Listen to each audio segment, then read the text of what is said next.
London ক্লিনিকে চিকিৎসাধীন সাবেক প্রধানমন্ত্রী ও বিএনপির চেয়ারপারসন খালেদা জিয়ার শারীরিক অবস্থা দ্রুতই উন্নতি হচ্ছে। তিনি এখন নিজে থেকে সামান্য হাঁটতেও পারছেন। খালেদা জিয়ার উপদেষ্টা ও তার সফরসঙ্গী এনামুল হক চৌধুরী রোববার একটি গণমাধ্যমকে এ তথ্য নিশ্চিত করেছেন। এনামুল হক চৌধুরী বলেন, খালেদা জিয়ার শারীরিক অবস্থা আগের চেয়েও ভালো।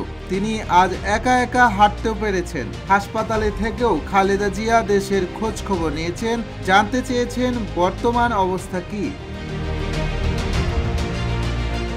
বিএনপির স্থায়ী কমিটির সদস্য ও খালেদা জিয়ার ব্যক্তিগত চিকিৎসক ডাক্তার AZM জাহিদ হোসেন বলেন, আলহামদুলিল্লাহ ম্যাডাম যথেষ্ট ভালো আছেন।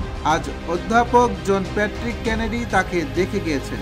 এই বিশেষজ্ঞ চিকিৎসকের অধীনেই তার চিকিৎসা চলছে।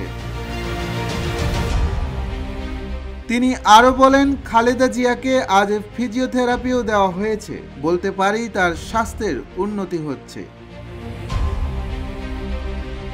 এদিকে অন্যান্য দিনের মতো রোববারও বিএনপির ভারপ্রাপ্ত চেয়ারম্যান তারেক রহমান ও তার সহধর্মিণী জোবাইদা রহমান খালেদা জিয়াকে দেখতে হাসপাতালে গিয়েছেন।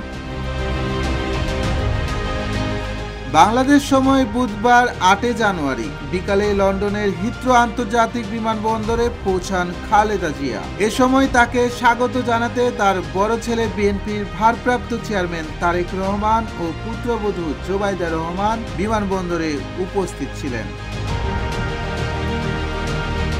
অন্যদিকে যখন হুইল চেয়ারে করে খালেদা জিয়া ছেলের কাছে যান, তখন সঙ্গে সঙ্গে তাকে জড়িয়ে ধরে স্বাগত জানান তারেক রহমান। মুহূর্তেই সেখানে এক আবেগঘন পরিবেশ সৃষ্টি হয়। ফরহাদ হোসেন, রূপালী বাংলাদেশ।